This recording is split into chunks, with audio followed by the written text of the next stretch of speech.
대한민국의 공직자로서 헌법 정신과 법치주의를 지키기 위하여 최선을 다할 것을 약속드립니다.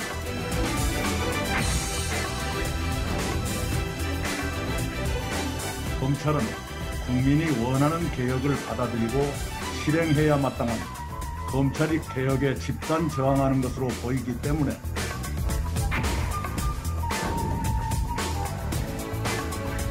지금이라도 늦지 않았습니다. 윤석열 총장에 대한 징계를 취하하고 추미애 장관 책임 물어야 됩니다.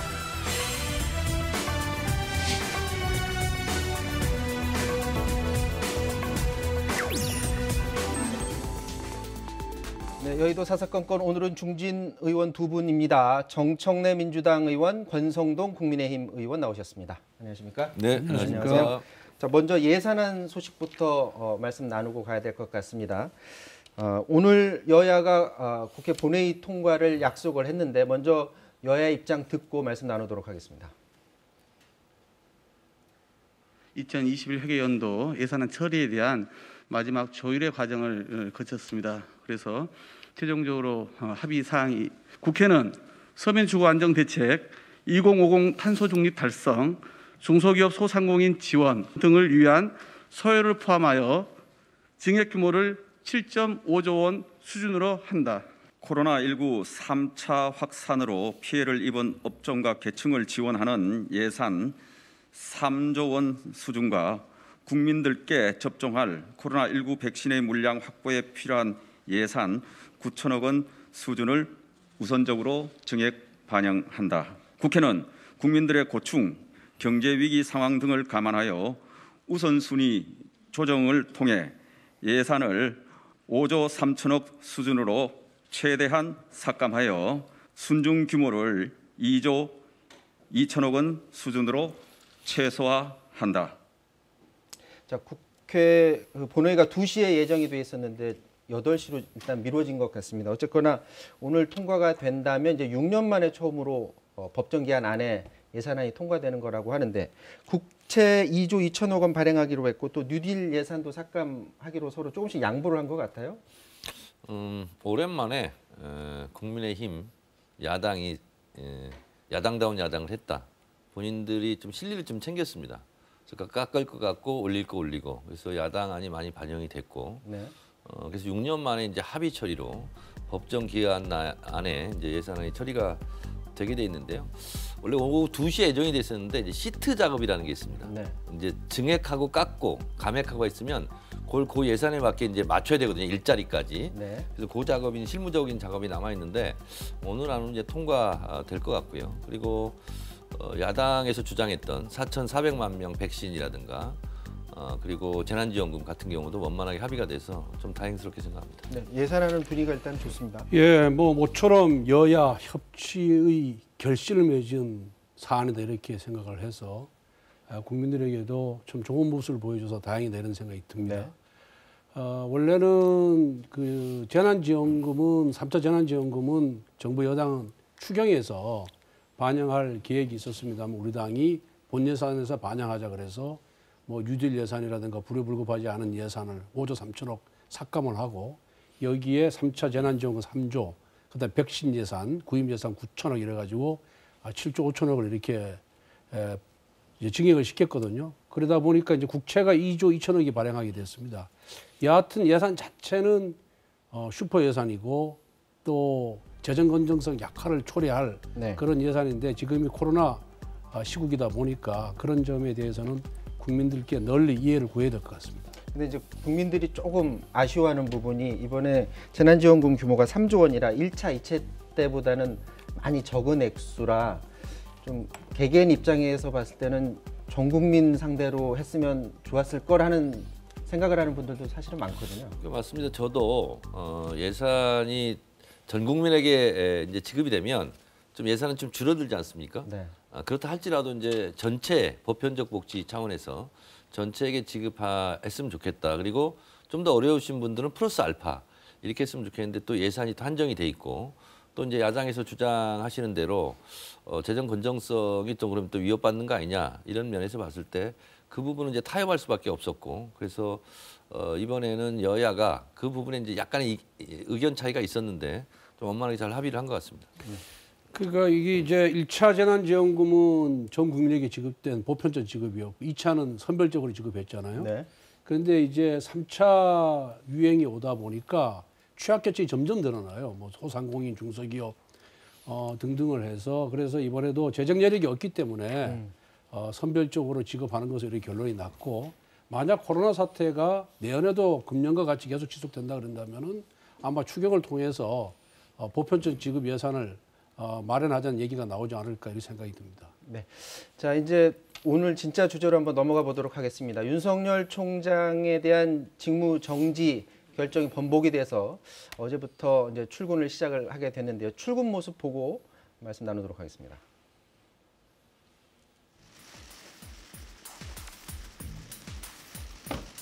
네, 어제 오후에 빨리 40분 복귀할 수 만에 있도록 출근했죠. 결정 난 뒤. 신속한 결정을 내려주신 사법부에 감사드립니다. 검찰 구성원들에게 한 말씀 해주신다면 어떤 말씀 주실까요? 뭐 우리 구성원보다도 모든 분들에게 대한민국의 공직자로서 헌법 정신과 법치주의를 지키기 위하여 최선을 다할 것을 약속드립니다. 자, 검찰 구성원들한테 한마디 해달라라는 그런 질문을 받고 헌법 정신과 법치주의를 지키기 위해서 최선을 다하겠다라는 말을 했습니다. 자, 먼저 이 발언 어떻게 생각하시는지 하고 그리고 법원의 결정에 대해서도 좀 한마디 해주시죠. 우선 기자가 질문이 검찰 구성원에 대해서 한 말씀 해달라고 그랬어요. 했더니 전 국민에 대한 메시지를 던졌어요. 저는 사실상 정치 개시 선언이다. 이렇게 해석을 했고요. 네. 그리고 검찰총장이 직무 배제돼서 다시 원상복귀돼서 돌아왔으면 검찰총장으로서 이렇게 하겠다. 조직을 예를 들면 추스리겠다라든가 이렇게 얘기했으면 좀 좋았을 것을 지난번 국감장에서 국민을 위해서 봉사 발언해서 정치하는 거 아니냐 이렇게 오해를 불러 일으켰는데 이번에 다시 한번 오해를 더 거듭하게 만드는 그런 것이었고 그래서 저는 이미 연불보다는 제밥에 더 관심이 있는 거 아니냐 이런 생각이 좀 들었습니다. 네. 네, 그리고 법원의 이번에 결정에 대해서는 그 부분은 좀 이따가 제가 자세히 말씀드릴 건데 네. 한 세 가지로 문제점을 정리를 했는데요. 네. 권성동 의원 말씀 듣고 제가 또 그 부분을 얘기하겠습니다. 뭐 제 발언에 대해서 또 반박을 반박하려고 아니 그건 아니고요. 네. 네. 법원 결정에 대해서 윤석열 총장이 복귀하면서 헌법 정신과 법치주의를 지키기 위해서 최선을 다하겠다라는 발언을 했는데 지극히 뭐 상식적이고 네. 당연한 발언이다라는 생각이 들고요. 그 다음에 이번에 그 법원 결정문을 보면은 이 정부 여당 특히 추미애 장관의 윤석열 총장에 대한 직무 배제 조치가 얼마나 유법하고 부당한지가 여실히 드러나 있습니다. 조금 시간이 걸리지만은 그 핵심 판결문의 핵심 내용을 이게 좀 보면은 네. 첫째 검찰총장은 대통령을 수반하는 행정부 특히 법무부 장관으로부터도 최소한 간섭받지 않고 행사될 수 있도록 제도적으로 보장하고 있다. 이게 금년도 대법원 전원합의체 판결이에요. 두 번째, 검찰총장이 법무부 장관에게 명령할 경우에는 정치적 중립성을 확보할 수가 없다. 그리고 법무부 장관이 검찰총장에 대한 인사권으로까지 전행되지 않도록 그 필요성이 더욱 엄격하게 숙고돼야 한다. 이런 식으로 이제 쭉 했거든요. 네. 결국 한마디로 얘기하면은 이 추미애 장관의 그런 징계 청구 결정이 우리 대한민국 헌법 정신과 법치주의에 반하고 그다음에 위법 부당하다라는 것이 판결로서 여실히 드러났다. 그렇게 보기 때문에 결국은 이 정부가 말로는 검찰 개혁을 한다고 계속 주장을 해요. 그러면서 정치적 중립성을 보장한다 그래놓고는 실질을 되다 보면 검찰 개혁, 검찰 장악을 했거든요. 왜? 수시로 인사권을 행사해가지고 정의로운 검사, 법에 따라서 직무를 수행하는 검사들은 다 자천을 시켜버렸어요. 그리고 정권에 충성하는 검사들을 요직에다 발탁을 했단 말입니다. 그러니까 결국 검찰이 중립성을 보장하는 게 아니라 검찰이 정치화를 가속화시켰어요. 네. 그 가속화에 대한 준엄한 경고가 이번 법원의 결정문에 나와 있다 이렇게 봅니다. 네.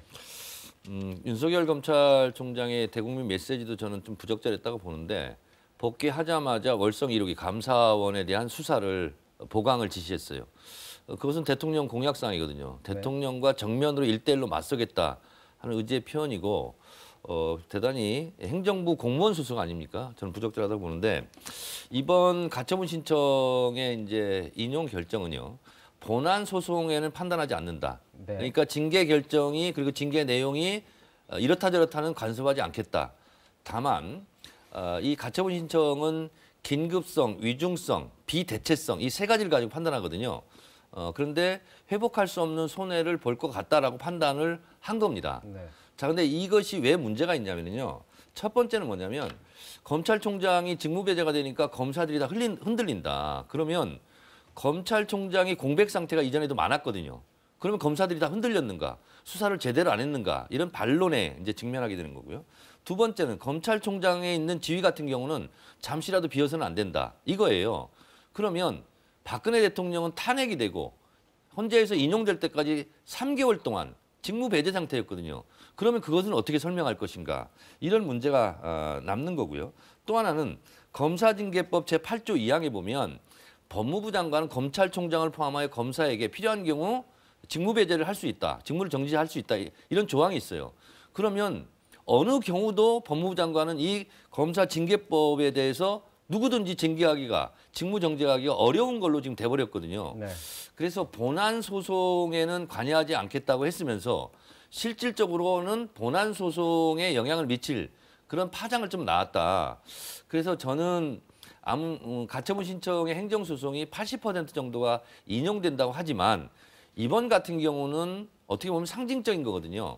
그래서 대통령 박근혜도 직무정지 3개월 직무배제된 상태였는데 지금 검찰총장 같은 경우는 지나친 예우를 하지 않았나 그런 생각이 듭니다. 자, 반박 듣고 다음으로 넘어갈게요. 이제 사안을 그 사안하고 박근혜 대통령이 탄핵하고 이거하고는 단순히 비교할 수가 없죠. 우선 절차적 정당성을 갖췄느냐의 문제, 내용상의 정당성을 갖췄느냐의 문제인데 박근혜 전 대통령 같은 경우는 다 갖췄다는 것이 헌재의 결정이고요.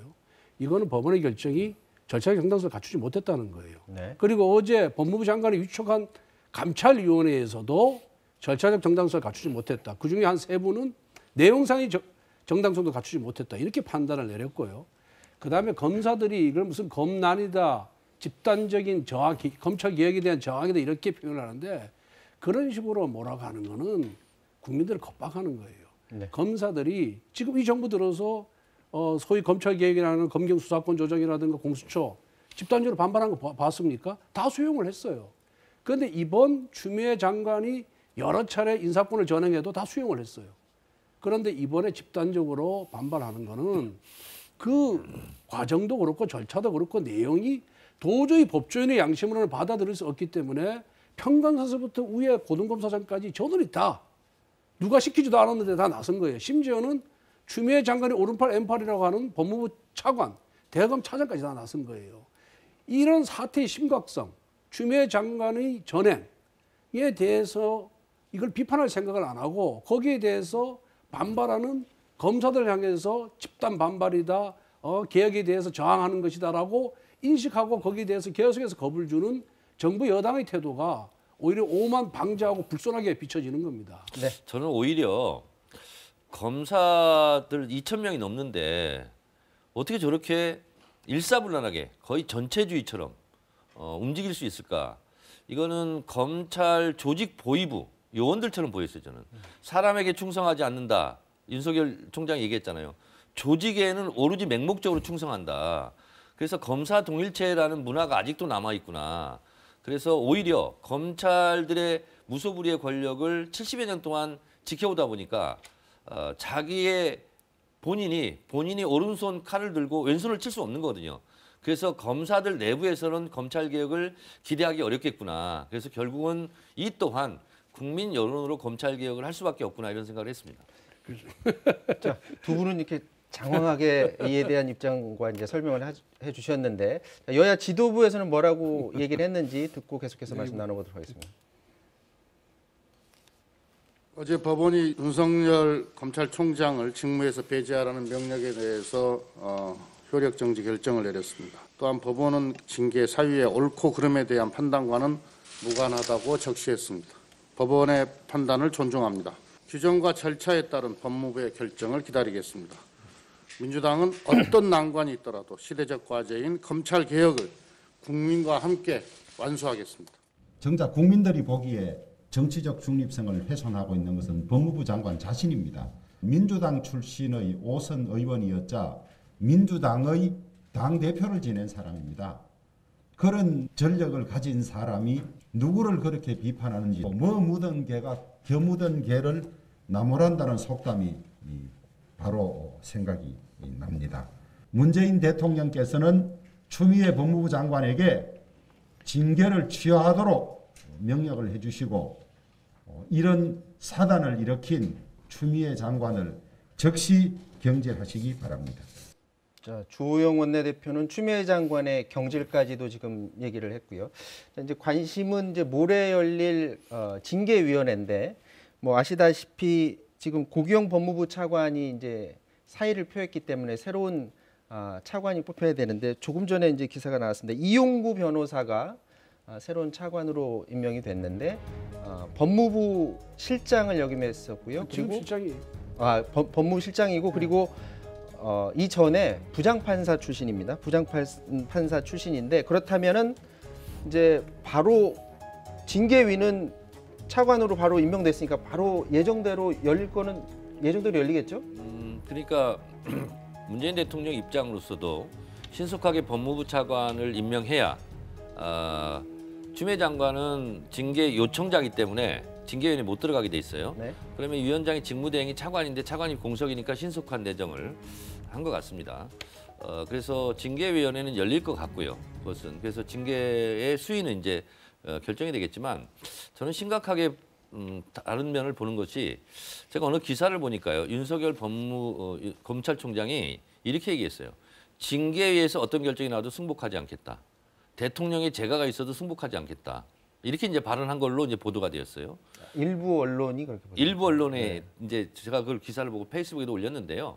만약에 그렇다면 결국은 문재인 대통령의 인사권 행위 자체를 지금은 현직 대통령이기 때문에 형사소추 대상이 안 되지 않습니까?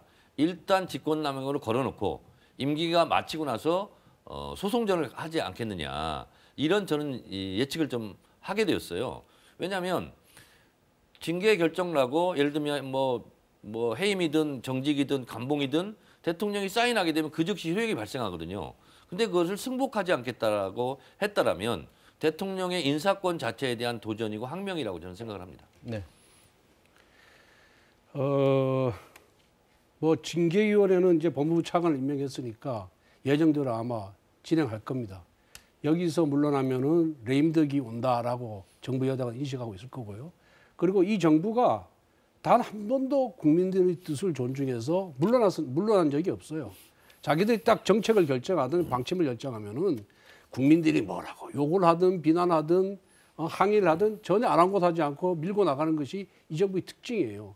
이 윤석열의 징계 청구에 대해서도 국민들이 거의 60% 가까운 사람들이 이 여론조사를 해보면 이건 잘못된 것이다 이렇게 주장을 하고 국정조사도 60% 해야 된다. 그리고 심지어는 어제 법원 결정이 난 이후에 여론조사에서 대권 후보 여론조사에서 윤석열 총장이 1위를 했어요.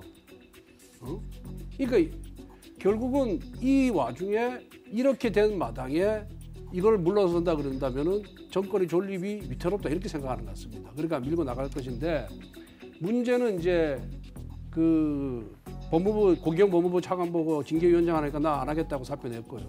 그다음에 서울중앙지검 1, 2차장 보고 징계위원으로 와서 활동해달라니까 사표 내버렸어요.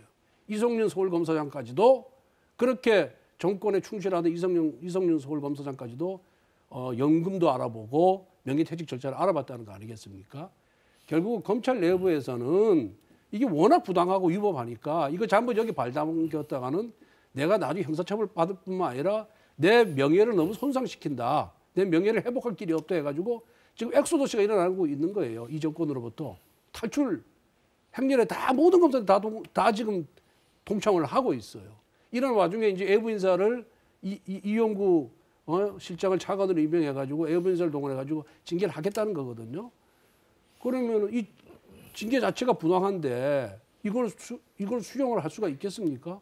당연히 윤 총장 입장에서는 또 징계 처벌에 대한 효력정지 가처분 신청과 징계 무효 확인 소송을 들어갈 거예요. 네. 예, 이거 뭐 뻔한 순서 아니겠습니까? 저기 권 의원님은 당연히 중징계가 나올 거로 예상을 하고 계시겠네요. 당연하죠. 왜냐하면은 나가라라고 여러 루트를 통해서 신호를 했는데 이제 안 나갔단 말이에요. 안 나가니까 이제 최종적으로 이제 법의 칼을 집어든 거 아니에요. 근데 법의 칼이 잘못된 칼이다. 이건 사용하면 안 된다라고 법원 판결이 나왔잖아요. 네. 법원에서 이런 사건의 가처분 결정이 나면은 본안 소송도 100% 집니다. 정부가 가처분 결정대로 나오는 거예요. 이것도 똑같은 거예요. 그런데 이제 어제 법원 결정이 나니까 이제는 동반퇴진을 시켜야 된다라고 이제 요건에서 이제 그런 바람을 또 주문하고 실질적으로 윤 총장 측근한테 동반퇴진할 의사가 있느냐고 물어봤다는 얘기까지 기자들이 저한테 얘기를 해요. 네. 그런데 이제 와가지고 잘못한 사람은 추미애 장관인데 추미애 장관 혼자 나가면 되지 왜 윤석열 총장 같이 나가자 그럽니까? 네. 이제 와가지고 비긴 걸로 하지 않을래? 같이 나가지 않을래? 이렇게 얘기를 하는데 이건 정의가 아니죠. 잘못한 사람이 나가야죠. 그게 정의입니다. 지금 사퇴 행렬이 지금 이어지는 게 맞는 거고요. 근데 왜 사퇴를 할까? 이거는 징계가 확 실시되니까 내 손에 피를 묻히고 싶지 않다. 이게 이제 하나 일단 있는 거고요. 두 번째로는 많은 검사들의 뜻과 달리 징계위원회 참석해서 본인이 윤석열 총장의 피를 묻혔을 경우는 변호사 개업을 했을 때 상당히 손해가 예상되죠. 뭐 수임도 잘 안 될 거고 수임을 해봤자 검사들 눈에 밖에 나면 변호사 업무도 사실상 수익이 줄어들 거고 그래서 본인의 지금 변호사 업무의 수임 여부가 밀접한 관계가 있다고 저는 생각이 들거든요. 그래서 이것도 또한 비겁한 일이 아니겠는가. 옳다면 본인이 하면 되는데 본인의 그 검사 사퇴 이후에 변호사 업무의 수임 여부와 관계돼서 이렇게 사퇴를 한다면 그것은 정의로운 검사라고 저는 볼 수가 없다고 생각합니다. 그러니까 국민을 위해서 신성한 공직을 수행하는 검사들의 명예를 훼손하는 발언이다. 지금 정청래 발언은 그건 인격 모독이라고 생각을 합니다. 아니 다들 그렇게 생각을 하지 않겠어요? 아니에요. 왜 안 들어가냐면은 이게 징계 사유가 안 된다고 생각하는데 거기 들어가면은 추미애 법무부 장관 정권으로부터 주문이 있을 거 아니에요. 주문을 이행을 하게 되면은 자기 양심에 반하는 거예요. 그리고 나중에 또 뭐 문제가 될 수 있다고 또 본인도 문제가 판단하는 거죠. 문제가 될 수도 있고 그러니 차라리 내가 출세를 할지언정 내가 이 위법하고 부당한 지시를 따를 수가 없다. 내 양심을 지키겠다. 네. 라는 차원에서 안 들어가는 거지. 그 사람들이 뭐 이거 그만둔다고 굶어 죽습니까? 이거 그다음에 변호사 한다고 사건이 안 오겠어요? 오늘 사건 다 와요. 아니 아까 이성윤 지검장도 뭐 연금 계산하고 뭐 뒷일을 걱정하고 있다면서요. 이성윤 검사장은 다른 검사들도 그럼 마찬가지겠죠. 아니 여태까지 이성윤 검사장만큼 정권에 충실한 검사가 어디 있었어요? 그런데 이성윤 검사장 스타일은 그만두면 변호사 개업 한동안 안 할 친구입니다. 자 지금 내일 이제 모레 징계위가 열리는데 계속 그 검찰 조직 내부는 지금 혼란스러운 모습이에요. 조남관 차장검사 그러니까 이제 총장 직무 대행을 할 기간 동안에 대검 감찰부의 그 조사 과정에서 문제가 있다고 보고 지금 여기에 대해서 지금 조사를 하라고 예. 조사를 하러 지금 시켰는데 이 상황은 또 어떻게 보십니까? 그 대검 감찰부장은 총장의 지시를 받아서 감찰을 하게 돼 있는 거예요. 법무부 장관의 지시를 받아서 할 수가 없습니다. 감찰부장은 총장의 참모 조직이에요.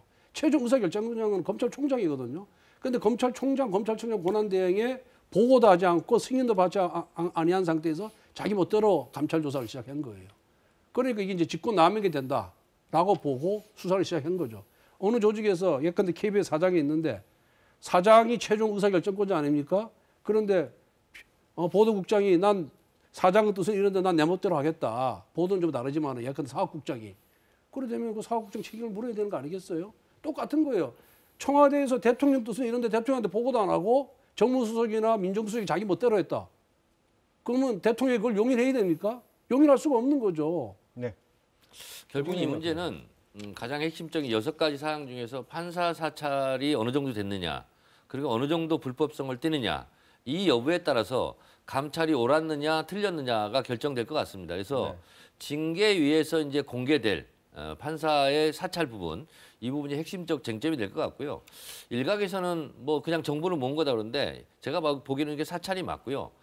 사찰 앞에 붙여지는 말이 불법 사찰이 맞는 말이지 합법 사찰이라는 말이 어디 있습니까? 뜨거운 아이스크림 이거랑 똑같은 거예요 지금. 지금 뭐 모든 언론에 나오는 모든 법학자, 교수, 검사 심지어 변호사협회까지 이거 불법 사찰이 아니다라고 다 이미 유권 해석을 다 내렸어요. 근데 유독 정부하고 민주당만 이거 불법 사찰을 우기는 거예요 지금. 자, 그 정도만 얘기할게요. 이 앞서 저희가 그래픽이 잠깐 잘못 나갔는데 지금 최근에 직무정지에 관련해서 이제 국민들한테 여론조사한 결과가 있습니다. 가장 최근 조사 결과인데요. 여기 보면 그 직무정지에 대해서 부적절하다는 국민 여론이 52%, 절반 이상으로 이렇게 나왔는데, 자, 이 이후에 윤석열 총장이 예를 들어서 강한 중징계 해임 결정까지도 이제 나올 수가 있는 상황인데, 국민 여론도 이제 중요한 부분 아닙니까? 이런 추후에 이루어지는 결정이 혹시나 국정 운영에 부담이 되지 않을까, 그런 부분은 걱정이 안 될까요? 그러니까 이 부분을 놓고요. 여론조사 한다면 우리 국민들이 부적절하다 이렇게 표현을 많이 하겠죠. 당장 총장 뭐 직무배제 상태고 충격적인 걸로 이제 받아들이니까 이게 여론조사가 나왔는데, 그렇다면 다른 여론조사는요. 오히려 또 대통령 지지율이 올라갔어요. 그래서 긍정이 부정보다 더 많아요. 그래서 결국은 이것은 순간순간 여론이지 않습니까? 그래서 저는 징계위에서 자료가 이제 징계위원들한테 주어지지 않겠습니까? 네. 만약에 그 부분이 공개가 된다면 이 여론은 또 뒤바뀔 수 있다 이렇게 봅니다. 뒤바뀔 수 있다라는 네. 거지 뒤바뀔 거로 보지는 않는 거죠. 전 뒤바뀔 거라고 봅니다. 네, 어떻게 보십니까? 뭘 하나 거세요. 징계 사유는 이미 다 공개가 됐어요. 더 이상 나올 게 없거든요. 그런데 마치 징계위원회에서 새로운 징계 사유가 나올 것처럼 얘기하는 것은 여론을 호도하는 것이고요. 정치의 제1요체는 경청입니다. 민심을 겸허하게 수용하는 겁니다. 민심이 정부 여당의 행태가 잘못된 것이다 라는 부정적인 평가를 이미 여론조사를 통해서 여러 차례 여론조사를 통해서 나타났음에도 불구하고 오불가능 마이웨이 외치는 것은 정권의 몰락만 재촉할 것이다. 이렇게 경고를 합니다. 자, 이제 시간이 다 돼서 마지막으로 한 마디씩만 듣고서 이제 마쳐야 될 것 같은데요. 자, 공수처 출범, 이걸 지금 민주당이 검찰 개혁의 최대 지금 과제로 지금 내놓고 있는 상황인데, 이낙연 대표도 당원들한테 이제 편지를 보내서 이번 정기국회 안에 공수처를 반드시 처리하도록 하겠다라는 그런 입장을 밝혔습니다. 지금 현재 국민의힘이 법사위에 들어오지 않고 있는 상황인데, 예정된 상황이면 오는 7, 8일 사이에 법사위에 안건을 올린다고 하는데, 국민의힘 안 들어와도 할 예정으로 보십니까? 저희는 뭐 들어올 거라고 보고요. 그리고 이제 9일 날이 이제 법안 처리 상황이거든요. 그러면 어쨌든 그 전에 법사위를 이제 통과를 해야 되겠죠. 네. 이제 국민의힘은 뭐 보이콧하고 나갈 가능성이 많은데, 어쨌든 이 법은 저희는 처리하겠다 이런 입장입니다. 네. 국민의힘 입장에서는 지금 뭐 필러버스터도 검토하는 것 아니냐는 얘기 나오는데. 공수처법은 원래 민주당이 야당한테 비토권을 주겠다고 했다가 네. 이번에 이제 걷어들이는 모양새예요. 개정안에 보면은. 그런데 이건 저희들은 도저히 용납할 수가 없습니다. 법사위에도 정상적으로 참가하지 않을 거고요. 네. 필리버스터든 가능한 수단을 다 동원해서 저희들은 이 불법성, 부당성에 대해서 국민에게 그 필리버스터 과정을 통해서 호소를 할 예정입니다. 그런데 지금 윤석열 사태도 제대로 처리하지 못하고 있는 마당에 과연 민주당이 공수처법을 강행하겠느냐? 저는 반반이라고 생각해요. 국민 여론을 의식하면 저는 할 수 없다라고 생각합니다. 그래서 그 굉장한 부담이거든요. 이 일방적이고 독선적인 행동을 계속하면은 결국 정부 여당이 독재한다는 평가가 점점 더 짙어질 뿐이에요. 그래서 저는 민주당이 이런 엄포만 놓을 뿐이지 이걸 실제 강행하기는 쉽지 않을 것이다.